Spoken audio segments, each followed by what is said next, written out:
It all started at 3:17 a.m. in Bel Air. I was lying in bed, dreaming about dancing on the moon with Carlton Banks and a talking dog named Tupac, when my phone buzzed like a swarm of caffeinated bees. Unknown number. Will, it's time. Just 2 words. No caller ID, no dramatic music, though I imagined some. I sat up, heart pounding like I was back on set doing my own stunts in Bad Boys 4, Slightly Older Boys.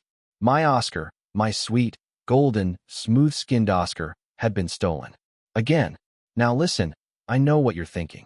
Will, how does one of the most famous men on earth keep losing the one thing he slapped a dude on live TV over? And to that I say, exactly. That's why this time, I wasn't calling the cops.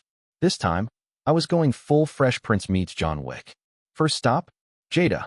I busted into the kitchen. She was already there, sipping some herbal tea like it hadn't all gone to hell. Don't look at me, she said, calm as a yoga instructor mid-ohm.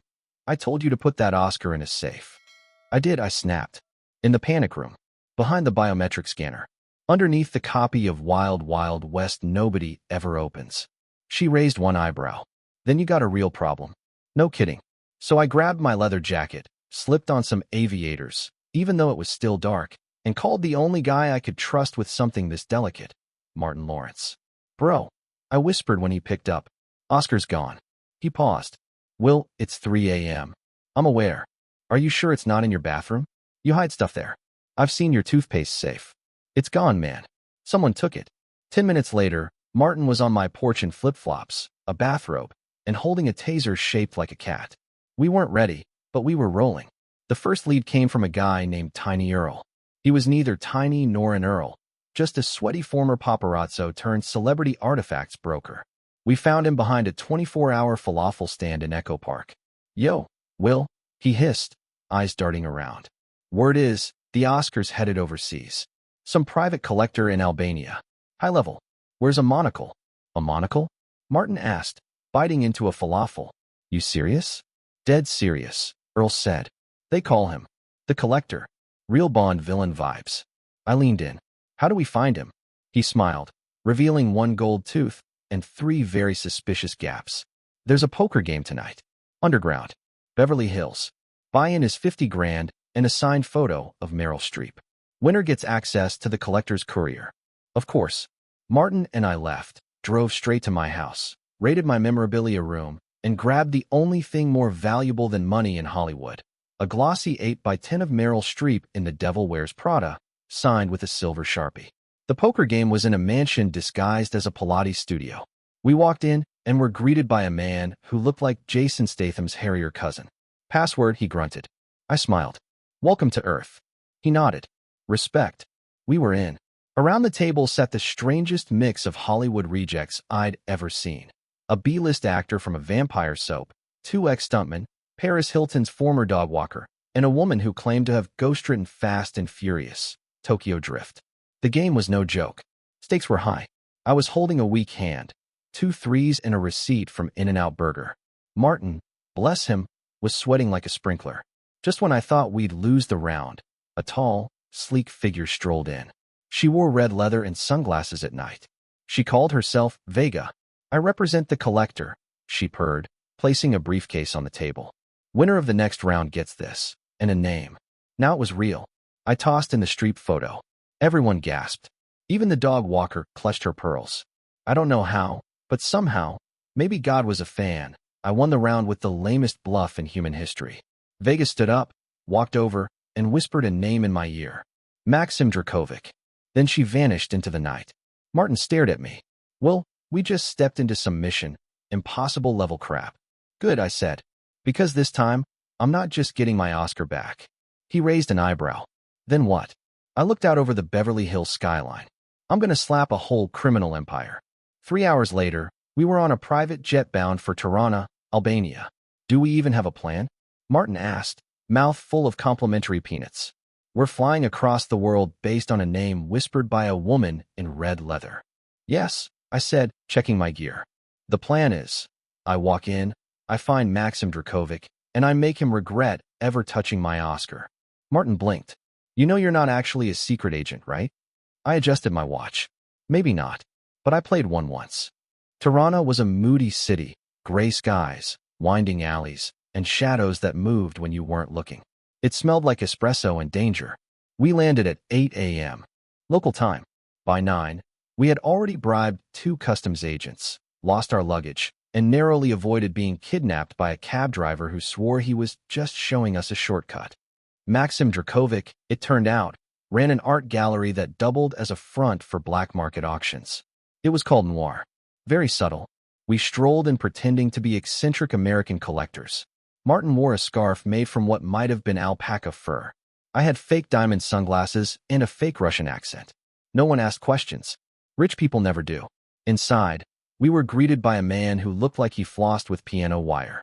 "You are here for the auction?" he asked, deadpan. "Duh," I replied. "We are interested in gold statue. Very shiny. Very slap-worthy." He didn't blink. "Follow me." The auction room was underground. Red velvet chairs, chandeliers, and a room full of the worst people you've never heard of. Oligarchs, crypto bros. One guy who might have been Elon Musk wearing a mustache. And there it was, my Oscar, on a rotating pedestal, surrounded by laser sensors, and a dude with a literal falcon on his arm. The auction began. The Oscar was lot number 7. Lot number 1 was a lock of Elvis's hair. Lot number 2 was a cursed Fabergé egg that screams at night. Lot number 3 was a priceless painting of Nicolas Cage holding a baby goat.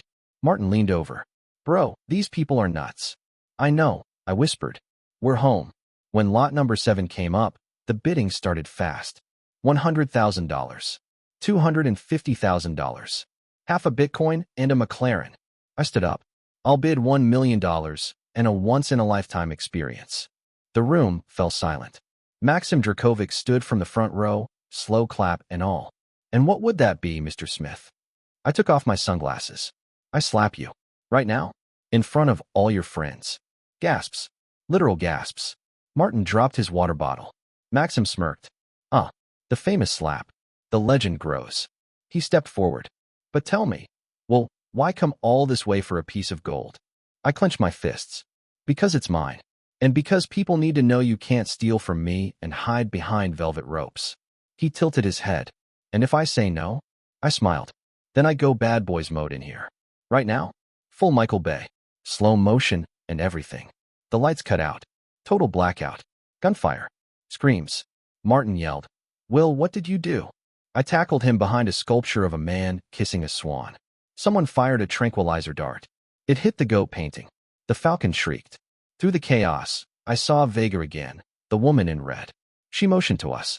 We followed. Back alley. Rain. Tires screeching. We jumped into the back of a black van, Oscar in hand. Vega slammed the door behind us. "You're insane," she hissed, pulling off her sunglasses. "Do you have any idea who Maxim works for?" "Not yet," I panted. "But I bet you're going to tell me." She handed me a folder. Inside was a photo of a man with silver hair, 2 different colored eyes, and a scar shaped like the Paramount logo. "The real boss," she said. "He's called the Executive. He runs a syndicate of celebrity blackmailers and artifact thieves." Martin looked at me. "This is like if TMZ and Taken had a baby." Vega nodded. "He's got blackmail on half of Hollywood." "That Oscar? It wasn't about money. It's bait. He wants you to come to him." I stared out the van window as we sped through foreign streets. "Good," I said. Martin groaned. "Please don't say it." I grinned. "Because I'm coming." Zurich, Switzerland. The sky looked expensive. Clouds like silk. Snow that fell in slow motion, like it had a film director. We stepped off the jet and straight into a black SUV driven by a man who only spoke in numbers. "Code 950, he muttered. Martin leaned in. "What did he say?" I shrugged. "Either we're going to a secure location, or a yogurt commercial audition." The executive's compound sat on a mountain slope outside the city, half fortress, half museum, fully ridiculous. It had infrared turrets, guards with necks like tree trunks, and a koi pond shaped like the Warner Brothers logo. We were escorted inside. The hallways were too clean. I knew the vibe. Rich villain with taste and unresolved childhood issues. A place where silence had weight, where you could hear your own betrayal echoing. And there, behind triple-layered glass, rotating like a sacred artifact, was my Oscar. Clean. Center stage. Lit like a saint. The executive stood across the room. He was tall, silver-haired, and unsettlingly calm, like if Steve Jobs and a panther had a child. His eyes were mismatched, one blue, one brown. Real comic book energy. Mr. Smith, he said smoothly. The man who broke the internet. Twice. I didn't smile. Let's skip the flattery. You stole from me. He chuckled. I liberated Hollywood's most volatile symbol. This isn't theft. It's curating. You want attention, I said, stepping closer. You kidnapped my Oscar to make a point. No. I wanted to see what you'd do to get it back. He turned to his screen. Footage played of me storming through the auction, dodging bullets, swinging a boom mic like a medieval flail. You're not just an actor, Will. You're an archetype. You're my finale. Martin whispered, this dude's a full-blown supervillain. The executive continued, Hollywood's collapsing under its own lies. I collect its icons. I expose its gods. And you, Will, you're still trying to play the hero. He pressed a button. The lights dimmed. The wall behind us slid open. And there it was, a vault filled with stolen awards. Emmys, Grammys, even a BET Lifetime Achievement Trophy signed by Beyoncé and her mother. This is my insurance, he said. Every statue, every secret, every downfall, archived. He turned back. Now I ask you, how far will you go to protect the myth of who you are? Before I could answer, the doors slammed shut. Steel plates. Lockdown mode. Red lights. Gas hissed from the ceiling. Hell no, Martin coughed. I grabbed him, kicked open a side panel, and we slid into a utility corridor. Vegas followed, already pulling up blueprints on a hologram bracelet. How long we got? I asked. Before the compound locks for good? 5 minutes. And the Oscar? Still in the vault. With him. I clenched my jaw. Then we split up. Martin blinked. Wait. What? I get the statue, I said. You go public. Leak the footage, the files, whatever he's hiding. Bro, I don't even remember my iCloud password. I handed him a flash drive. This has everything. If I don't make it out, Al. You're making it out, he snapped. We're bad boys for life, remember? I smirked. Then let's make this a sequel. We sprinted through tunnels lit with flickering LED strips. Somewhere above us, alarms blared in rhythmic pulses. The deeper we got, the stranger it became, like the executive had built an entire underworld beneath Switzerland. Walls covered in celebrity dossiers. Code names. Scandals that never hit the press. A photo of me, labeled Asset 13. I froze. Vega, what is this? She stopped. That's why I brought you here. What do you mean brought me? She looked guilty. Real guilty. Will, you were part of this. Years ago. You just don't remember. Everything stopped. Like the air got thicker. Like time leaned in to listen. You're lying, I said quietly. I'm not, she replied. The executive didn't just target you. He trained you. Funded you. Before you were Will Smith, the movie star, you were one of his. Martin's voice crackled through the comm. Will, man, we got a huge problem. I didn't hear the rest. Because that's when the floor beneath me opened. And I fell. Down. Darkness. Silence. Then, a single light flickered on. And there he was, the executive sitting at a poker table, 2 glasses of brandy poured, 1 seat waiting. Shall we finish what we started? The room smelled like old cigars, betrayal, and mahogany, the kind of place where bad men made worse decisions. The executive sat calmly at the poker table, fingers interlaced, one brow slightly raised like he already knew how this would end. Have a seat, he said. I didn't move. Not until you tell me what you meant. Vega. That I was yours. He smiled, slow and cold. You were the best asset I ever had, Will. The golden boy. The mask Hollywood didn't know it was wearing. I stared at him, fist clenched. You're insane. No. I'm strategic. He slid a folder across the table. Inside were black and white surveillance photos. Me. Younger. Hair higher. Eyes emptier. Training in deserts. Delivering packages. A photo of me walking out of a meeting in 1991, the same day I'd filmed my first Fresh Prince episode. But here's the twist. In the photo, I'm in Berlin, not Burbank. This is fake, I said, but my voice cracked. Something deep in my brain itched, like a page half torn from a book I once wrote. You remember flashes, don't you? The executive said. The sense of déjà vu. The gaps in time. The dreams where you're running through fire and everyone's clapping. My pulse spiked. Because yeah, I had those dreams. And sometimes I woke up with bruises. Flashback. 3 months ago. I woke up on my Bel Air lawn in a tuxedo I didn't own, holding a cassette tape labeled Forgive Nothing. I thought it was a prank. Or maybe I partied too hard with Questlove. Now I wasn't so sure. You erased it, I said quietly. He nodded. We had to. You got too famous. Too visible. But now, you're back. And I need you. For what? He leaned back. To kill the truth. One last time. Meanwhile, above ground, Martin was sprinting through the compound with Vega bleeding from a graze on her shoulder. They'd made it to the broadcast room, a control center the size of a basketball court with monitors from every celebrity estate you could name. Will's still down there, Martin panted. We can't wait, Vega hissed. We leak now, or it's all for nothing. Martin looked at the flash drive, then at the main console. All right, he muttered. But if I press the wrong thing and accidentally play Wild Wild West on every TV in the world, I'm blaming you. Back underground. I sat across from the executive now, hands flat on the table. You said you need me, I said. So make your offer. His eyes twinkled. We're about to erase the last free agents in Hollywood. The rebels. The wild cards. The ones who still believe in authenticity. He slid another file toward me. I opened it. Inside were names I recognized. Keanu. Tarantino. Drew Barrymore. Donald Glover. All marked for surveillance. Some marked for removal. This is about control, I said. It's always been about control. And what if I say no? He smiled. Then you'll become just another scandal. Another headline. Will Smith goes rogue. We'll spin it into something tragic. Maybe even Oscar-worthy. Suddenly, the room shook. Above us, sirens screamed. Vega's voice cut through the comms. Broadcast is live. The world's watching. The executive's smile finally cracked. He reached into his coat, not for a gun, but a small remote with one red button. Last chance, Will. I stood up. And for the first time since this madness started, I really looked at him. You know what your problem is? I said.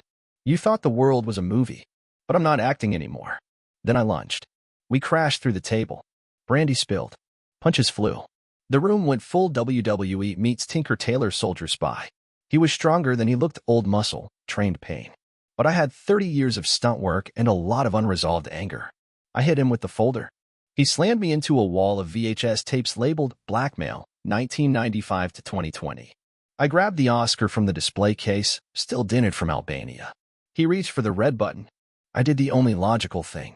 I slapped him across the face with the Oscar. Hard. Again. Lights flickered. Smoke hissed from the walls. He collapsed. I picked up the remote, looked at it, and pressed the red button. Nothing exploded. Instead, a vault door opened behind me. Inside were hundreds of hard drives. Secrets. Confessions. Contracts signed in blood and fame. A single piece of paper sat atop a pedestal. My name. And a code word. Red Star Initiative. Then I heard footsteps. Not guards. Not Martin. Someone else. I turned slowly.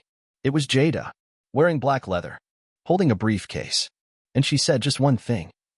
Will, you weren't the only sleeper. I stared at Jada, words caught somewhere between my throat and my disbelief. Black leather. Tactical boots. Hair braided back like she was ready to jump off a helicopter. And that briefcase, not a purse, not a prop, a steel core, retinal scan-locked briefcase she held like it had the keys to the universe. What do you mean I wasn't the only sleeper? I asked, slowly lowering the Oscar-turned weapon. She didn't blink. You were phase 1. I was phase 2. Phase of what? Jada stepped into the vault, her eyes scanning the drives like a surgeon preparing for a critical cut. The Red Star Initiative, she said. It started before either of us made it big. Before Men in Black. Before Set It Off. We weren't discovered, Will. We were activated. The walls suddenly felt colder. My heart pounded like a war drum. You're saying we were plants? That everything, our careers, our success, was part of this. Engineered, she said. And now it's unraveling. Upstairs, Martin was holding off a wave of confused mercenaries with a fire hose and a rolling cart full of award statues. Say hello to your agent, he shouted, whipping a daytime Emmy into someone's chest like a ninja star. He grabbed Vega's arm. Where the hell is Will? He's with her, she said grimly. Her. His wife. Martin blinked. Oh no.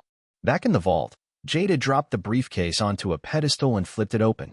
Inside? Blueprints. Drives. A photo of us at the I Am Legend premiere, but with red grid overlays mapping out facial points. You felt it, she said. The gaps. The flashes. The instincts that don't match the life you remember. Yeah, I said. But I thought that was just getting older. She smirked. No, babe. That's buried programming. Then she handed me a folder. Inside, a list of names. People I knew.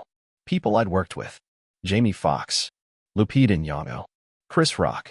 Next to each name, symbols. Tags. Timers. Wait, I said. Chris? Chris Rock. Jada didn't flinch. That slap? Wasn't yours. I froze. You're saying, that night? She nodded. A trigger phrase. In the broadcast.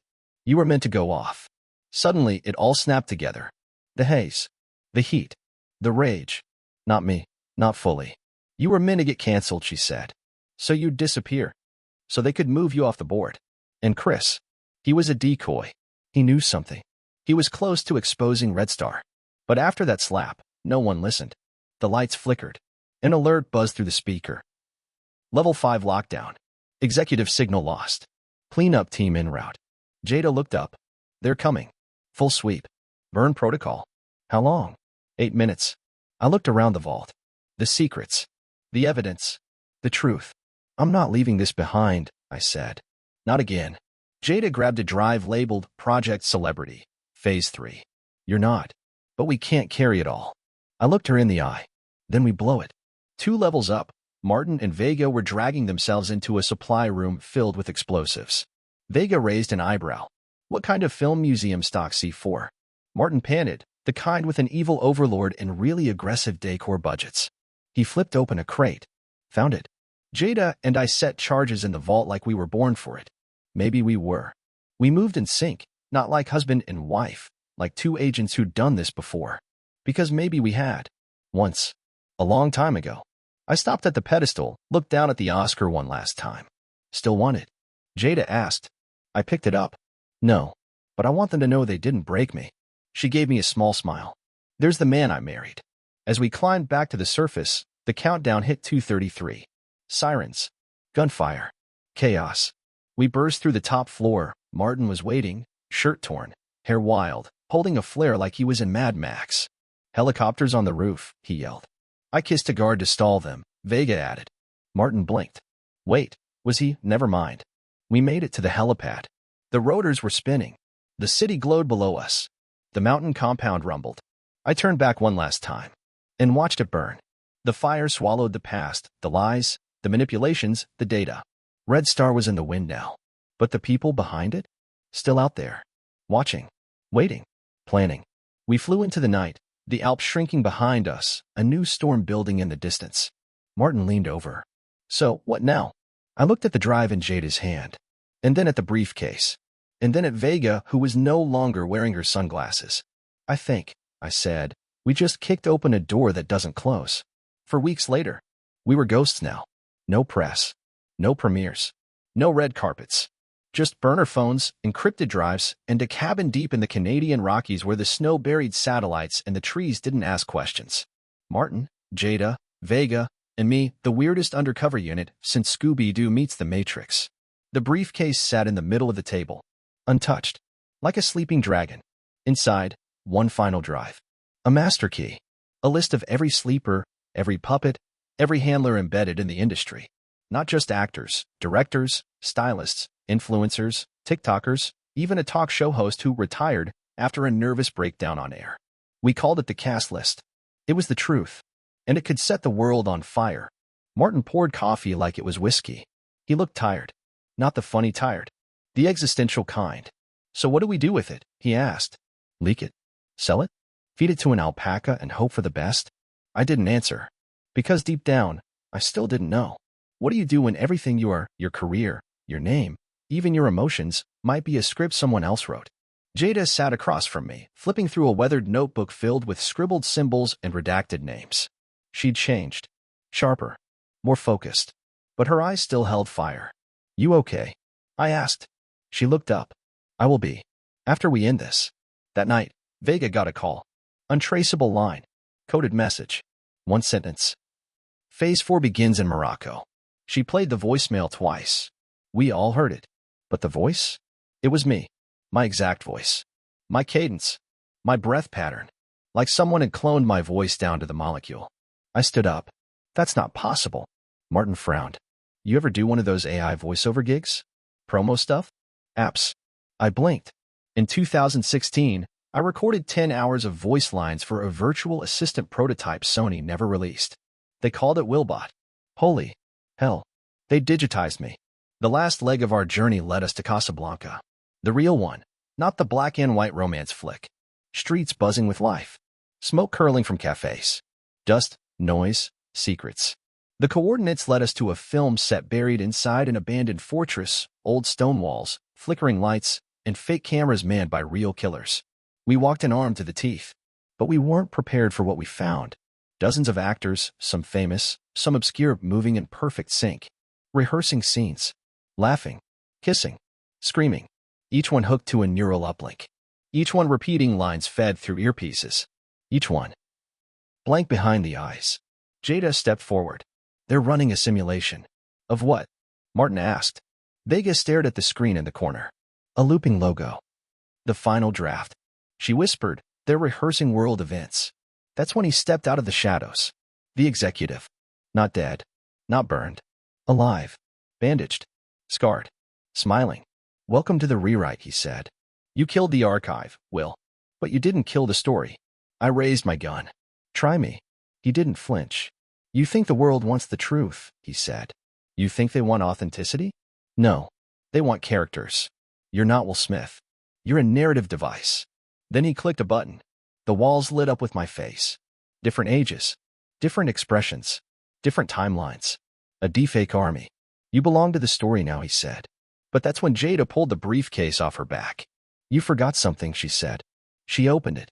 Inside, the cast list. A live feed already streaming it to every major studio, newsroom, award committee, and tech firm. Too late to stop it. She pressed send all. The truth erupted like wildfire. Across the world, screens blinked. Footage. Audio. Whispers behind Oscars. Meetings under Met Galas. Agents activating stars through coded fashion cues. It all spilled out. And the myth cracked. The executive screamed. I lunged.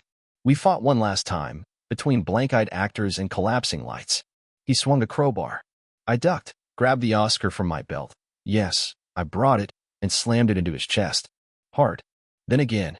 One final slap. He fell. This time, he stayed down. The compound burned. Again. But this time, it wasn't about erasing history. It was about ending it. Martin, Vega, Jada, and I emerged into the sunrise. No press. No applause. Just silence. Just peace. 3 months later, I stood on a stage. A small stage. Local theater. No teleprompters. No handlers. Just me. Speaking to kids about storytelling. Not fame. Not red carpets. Truth. And how hard it is to hold on to. Afterward, a little girl raised her hand. Mr. Smith? Were you really a superhero? I smiled. Nah, I said. Just a man with a messed up script and one good rewrite. Fade out. The end.